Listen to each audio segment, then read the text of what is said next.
দেখছেন ইনস্টা খবর, আপনাদের সঙ্গে আমি রিঙ্কি। গত পরশু রাতে সাধারণ মানুষের মধ্যে যে উচ্ছ্বাস ছিল আরসিবির জয়কে ঘিরে, তা রীতিমতো এবার শোকে পরিণত হলো। যেখানে আমরা দেখেছিলাম দীর্ঘ বছরের প্রয়াস, আর যেখানে আবেগপ্রবণ হয়েছিল প্রত্যেকটি ক্রিকেটার। আরসিবির টিমের পুরাতন যিনি মালিক ছিলেন অর্থাৎ বিজয় মালিয়া, সেও একইভাবে তার আবেগ উচ্ছ্বাস সবটাই প্রকাশ করেছেন। বেঙ্গালুরুর মানুষেরা বহুদিন ধরে, বহু বছর ধরে শুধু এই দিনটি দেখার জন্য বসেছিলেন।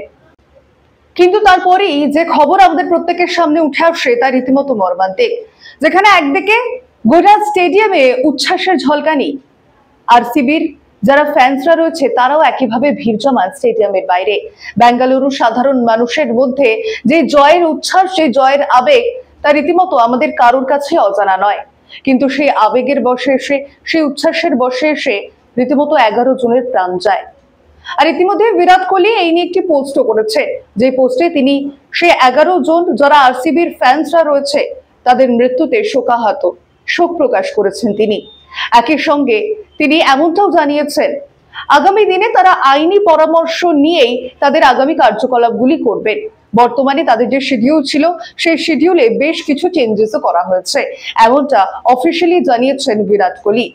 একই সঙ্গে যে 11টি মানুষের প্রাণ গেছে তাদের জন্য আবেগ প্রকাশ করছে সাধারণ মানুষেরাও, কারণ আরসিবি একটা লম্বা সময় ধরে রীতিমতো এই দিনটার জন্য অপেক্ষা করছিল, যখন অবশেষে আইপিএল এর ট্রফি উঠে আসবে আরসিবির হাতে।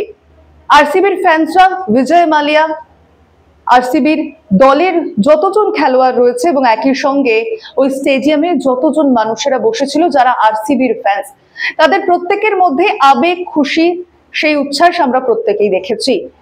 আরসিবির জয়ের পর যে 11 জনের প্রাণ চলে যাবে, তারপর এই ঘটনা, যে ঘটনা আমাদের সামনে এসেছে যা রীতিমতো মর্মান্তিক, সেই ঘটনার কামনা আমরা কেউ করিনি। কিন্তু আরসিবির জয় খুশি সাধারণ মানুষেরা।